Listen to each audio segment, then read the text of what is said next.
C'est encore moi, votre frère Kenjo Mukendi, mon ensemble de l'UDPS. Je viens une fois de plus pour la deuxième émission. Au cours de la deuxième émission, je vais essayer un peu de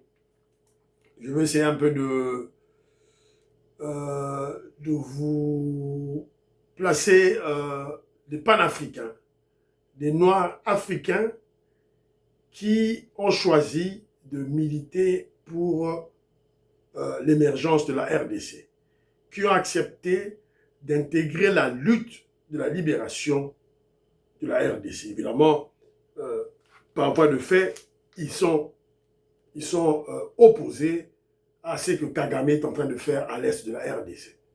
Voilà. Et puis, on a choisi un. Ce n'est pas un Congolais de Kinshasa. Il s'appelle M. Guy Mafimba. Il est Brazzavillois du Congo-Brazzaville, opposant à Sassou Nguesso. Donc, il habite Paris. Depuis des années, il est toujours à Paris, là-bas, tout là. Voilà. Alors, je crois que nous autres Congolais, on les a découverts, parce qu'il n'est pas le seul, ils sont nombreux, on les a découverts à travers un programme, je crois, ça va être Global Express, là où on les a vus en train de faire des analyses, voilà, pour édifier le Congolais, parce que eux sont objectifs. Ils n'ont pas intérêt à choisir un camp ou à être opposés à un autre camp. Donc, ils sont objectifs, ils sont véritablement au milieu du village.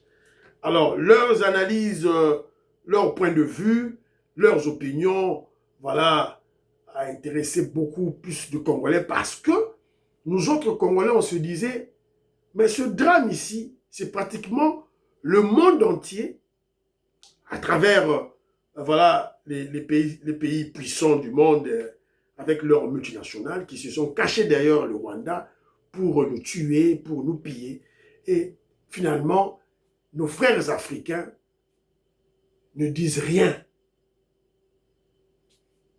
Plus d'une fois, nous avons dénoncé ce silence de nos frères africains. Et voilà maintenant qu'il y a des Africains qui élèvent leur voix, évidemment, pour dénoncer l'injustice, voilà, le génocide, le pillage, voilà, qui se fait en RDC. Et parmi eux, il y a un monsieur qu'on appelle Guy Mafimba. Je vais le présenter. On va écouter, évidemment, sa dernière analyse sur le Congo. On va prendre quelques points par-ci, par-là. Mais avant ça, voilà, maman Nicole Lukadi, Françoise Odia, Annie Moutamba, maman Jacqueline Ngwa, Nelly Kabamania, Balakore, vous allez connaître Mwanza, Moïse Kabonga Djoubek, président de Sayo. Donc avant ça, il y a eu des gens qui ont voulu salir.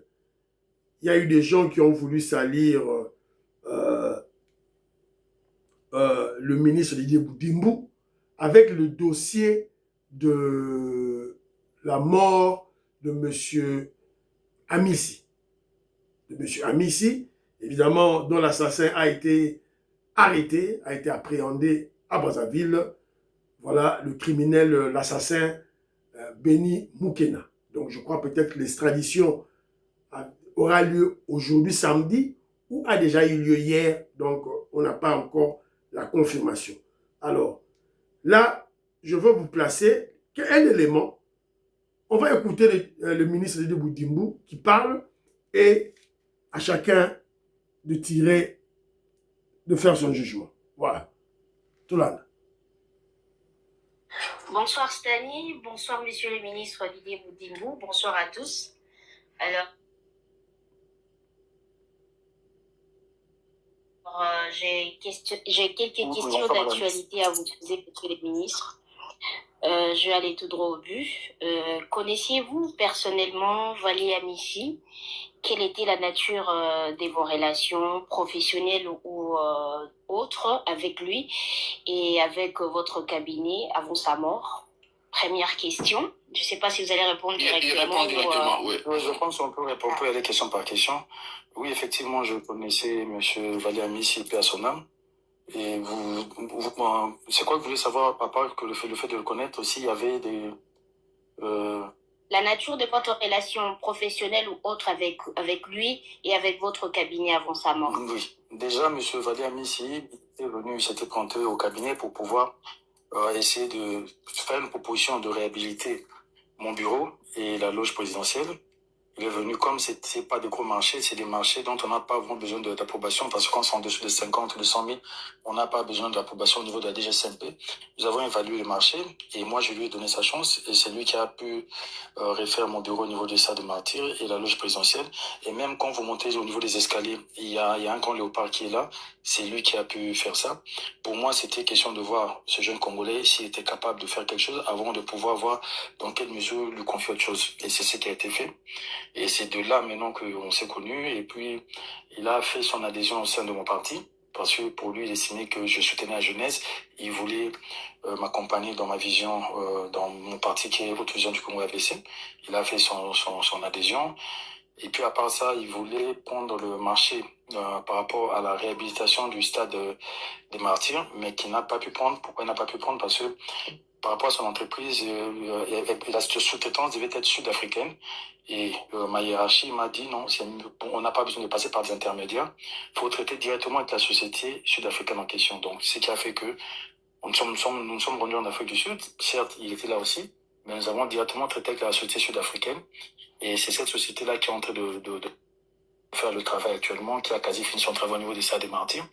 Et après ça, il a voulu faire une demande pour la réhabilitation du stade de Kisangani. La demande a été au niveau de la DGSMP. Et malheureusement, quand la DGSMP a donné son accord, il n'était déjà plus de nôtre. Il avait déjà été lâchement assassiné. Donc, voilà. Donc, c'est ça, la restitution doit parler de relation, c'est de ça qu'on doit parler. Juste une question de précision avant que Madame Cléopâtre puisse poursuivre. C'est-à-dire que vous nous dites que le premier contrat entre... Bonsoir Stani. Voilà. Bonsoir Monsieur Lémy. Vous avez écouté, le ministre connaissait ce garçon, cet homme d'affaires congolais qui a été lâchement abattu par son ami. Donc il a relaté, Boyo Kibino Mongo, à chacun de faire son jugement. Arrêtons des manipulations inutiles, des intoxications inutiles. Arrêtons de se faire manipuler comme des petits enfants, s'il vous plaît. Pour moi, la manipulation n'est qu'au Tarangaïté. Et les waouh. Je ne sais pas comment Bino et Bamsou Tabango, ils sont inquiétés au moment de Denis Nyakero, Alana Kati, tout là. Voilà. Et là, il y a un contrat de moins de 100 000 $. On va les tuer pour ça. Le deuxième contrat, il ne pouvait pas en avoir, ça c'était des millions. Il ne pouvait pas en avoir. Parce que sa société était une petite société. Il avait une société qui sous-traitait. Donc, le gouvernement a choisi de coopérer avec cette société directement. Voilà. Arrêtons de se faire voilà, intoxiquer comme un petit enfant. Voilà, s'il vous plaît. Alors, maintenant, on va écouter le panafricain qui parle. J'ai un petit extrait. Naroche Labino. Et puis, Moussoussou Torobakisa. Awa Toyoka. Le panafricain qui parle. Mais... Excusez-moi. Mais je dis au président Félix Tshisekedi d'être regardant sur qui prend tous les risques à affronter Kagame, alors que Kagame est considéré comme un tueur. Je le dis et je le souligne. Moi-même, vous savez, j'ai été conseiller d'un ancien chef d'État, le président Yombi Opango. Donc je connais deux anecdotes dans le baron d'Alingala. Deux anecdotes dans le baron d'Alingala. Je sais, le président Félix Tshisekedi a eu un ami de... Mais je dis au président Félix Tshisekedi... Voilà, ça c'était juste... C'était juste...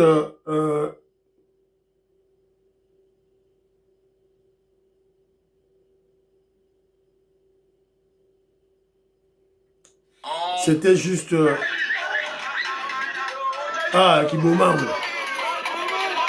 Kibomango.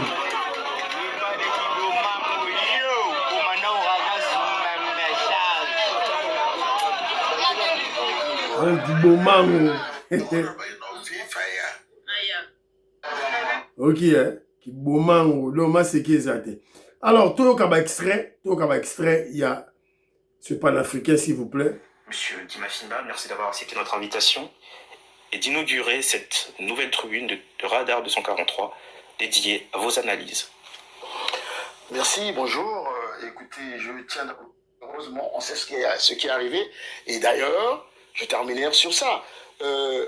Tout le régime de Joseph Kabila, pendant 18 ans, beaucoup de frères de la RDC vous le diront, j'étais dans les manifestations, j'étais dans les réunions pour dénoncer, ouais, entendu, pour dénoncer le régime de Joseph Kabila, comme je dénonce aussi un certain nombre de régimes autoritaires et dictatoriaux, parce que j'estimais que ce n'était pas l'avenir de la RDC. Malheureusement, l'histoire m'a donné raison.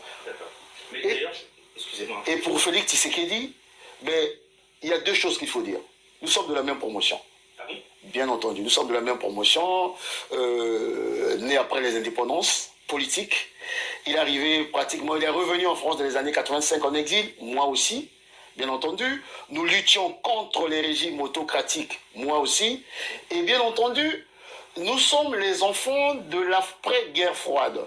Et ayant fait nos armes en Europe, nous n'avons pas un rapport de maître à esclave, passez-moi le terme, avec le colon ou avec les Occidentaux ou avec toute autre puissance. Donc nous avons un rapport gagnant-gagnant.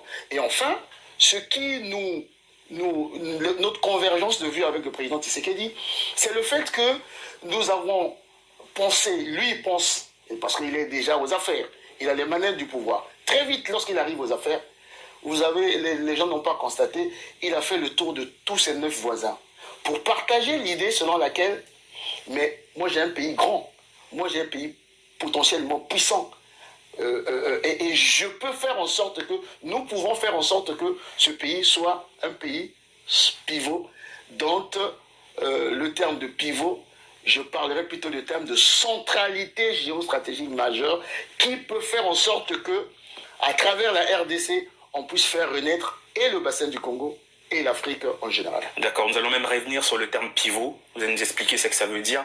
Mais j'ai une question par rapport à tout ce que vous venez de dire. Est-ce que je pense que vous savez que vos détracteurs affirment parfois que vous êtes tshisekidiste, proche de l'UDPS, ou encore que vous seriez rémunéré pour défendre le pouvoir en place. Que leur répondez-vous? Alors, vous savez, la politique, c'est un sacerdoce. Il y en a qui arrivent par conviction, d'autres qui arrivent pour faire carrière. Leadership mondial, où peut partir la renaissance du Congo? J'y crois à la seule condition qu'on puisse avoir des hommes d'État dans cette sous-région et un peu partout ailleurs. D'accord, donc si je vous suis, la RDC est appelée à jouer un rôle central, un rôle stratégique. Naturellement. D'accord.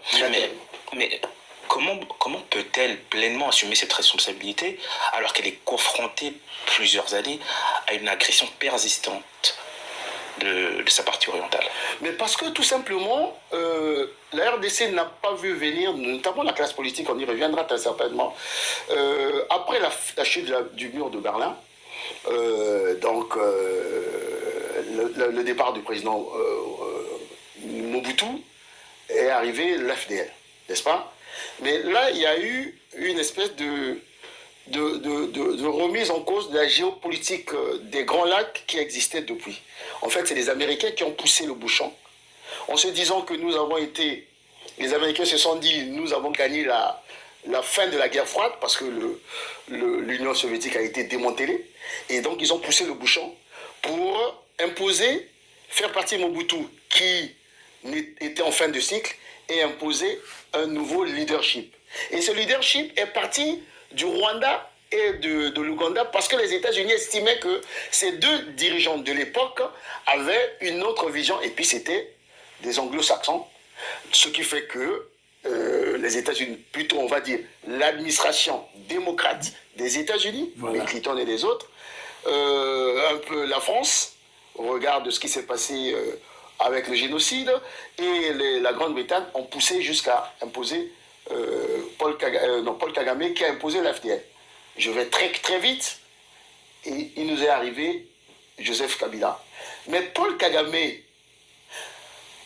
en fait, a tenu à changer de paradigme. Au lieu d'aller dans cette renaissance africaine qui était l'idéal des dirigeants de cette époque, lui, il a voulu faire de la RDC un pays vassal.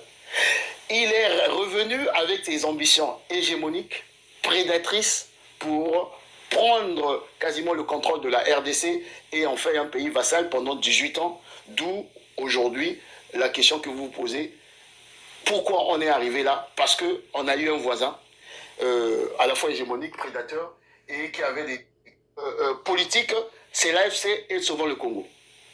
Voilà la réalité de cette opposition. Deuxième élément, la C64, je suis sévère avec eux, pourquoi? Parce que depuis que la RDC, le Goma et Bukavu sont occupés, lorsque un pays est occupé, regardez la constitution de la RDC. Le peuple doit se mettre ensemble. Regardez ce qui se passe en Ukraine. Est-ce qu'en Ukraine aujourd'hui, on cherche à savoir qui est Zelensky et autres? 2 ans avant, après, non. Ils se disent, on se met ensemble pour faire face à l'agresseur. C'est ça.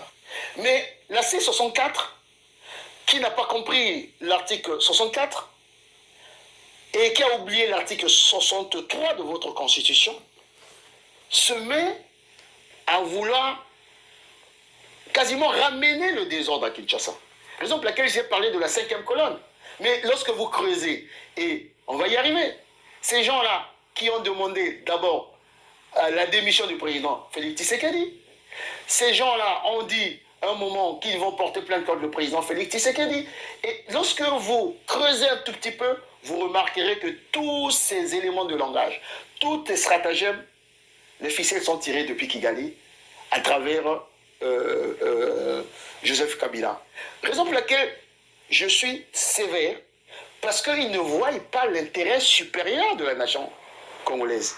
Ils voient leurs intérêts particuliers. Et lorsqu'on va arriver sur le dialogue, on comprendra aisément que ces gens n'ont que pour seule occupation, pour seule obsession, le butin du Congo. Le Congo est devenu un butin qu'il faut partager parce qu'il y a un pays agresseur et parce qu'il y a des voisins qui veulent avoir un RDC faible, un géant faible, et chacun va en profiter. Un éléphant que chacun est en train de dépecer au détriment de la masse des 100 millions de Congolais qui attendent de bénéficier de tout ce que Dieu leur a donné. Voilà. Un Congolais de Brazzaville qui réfléchit ainsi. Évidemment, vous avez écouté comment il a parlé du président Félix Tshisekedi, comment il s'est comparé, lui, avec le président Félix Tshisekedi, comment il le connaissait. Il le connaissait d'ailleurs avant qu'il ne devienne président, tout là. Donc, mais ce qui est beaucoup plus important, c'est la fin, l'extrait vers la fin. C'est là où je place mon mot. Déjà, si un Brazzavillois, c'est-à-dire une personne, un intellectuel qui n'est pas congolais, de Kinshasa, réfléchit ainsi, fait une analyse réelle, il vous explique les vrais enjeux. Alors moi je me pose la question, qu'est-ce qui se passe dans la tête de Jean-Marc Abound, de Fayoulou, de tous ses opposants? Pourquoi ils ne peuvent pas réfléchir vrai sur la réalité? Pourquoi ils ne peuvent pas le faire? Pourquoi ils ne peuvent pas le faire? Moi, je ne comprends pas. Évidemment, c'est une question que je me pose moi-même. En fait, en réalité, je réfléchis à haute voix parce que la réponse, je l'ai. Je l'ai souvent dit. Quand les Rwandais sont arrivés, ils ont créé des réseaux. Il y a eu les réseaux de Rouberois, les réseaux de James Kabarebe, le réseau de Moïse Nyarugabo. Tous ces Rwandais avaient des réseaux.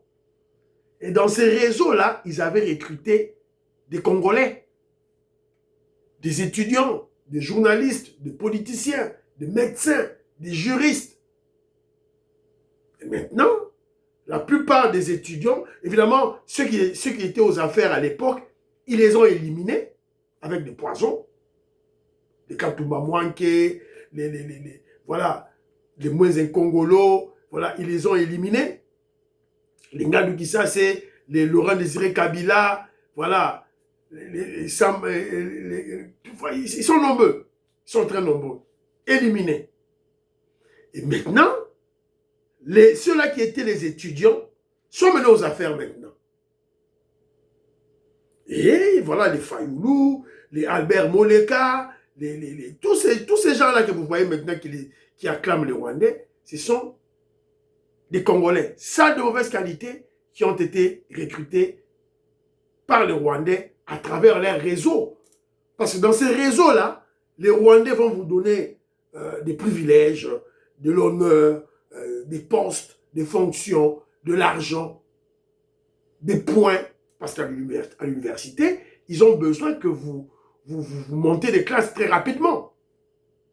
C'est comme le cas de Laurent Onyemba. Laurent Onyemba, c'est un produit 100% des réseaux de Roubaix-Roi. Et d'ailleurs, lorsqu'il doit faire son stage, parce que c'est un juriste, lorsqu'il devait faire son stage, je dirais peut-être ses stages, voilà, au niveau de l'université, il allait dans le cabinet de Roubaix-Roi. Lorsqu'il a fini, il a travaillé dans le cabinet de Roubaix-Roi. C'est la raison pour laquelle il est sillonné, il est allé au Canada, aux États-Unis d'Amérique, en France. C'est Roubaix-Roi qui le facilitait. Et maintenant qu'il est devenu avocat, qu'il est devenu professeur d'université, donc il doit servir les maîtres. Voilà. C'est malheureux, mais c'est ça la réalité. Et là, les Congolais doivent comprendre que lorsqu'on parle de libérer le pays, oui, l'ennemi est là, les ennemis sont là, nous les observons, Kagame, les Rwandais, avec leurs multinationales, les États, et tout là, mais n'oublions pas les espions, ou disons des traîtres, des Congolais qui ont choisi de trahir la nation, comme les bipolaires Mbanga Kare, Pero Luawa, Monstre Bibi Kapinga, ils sont très nombreux. Les Jean-Marie Kassamba, voilà, ils sont très nombreux. Voilà. Pour partager l'émission, bye bye, à la prochaine.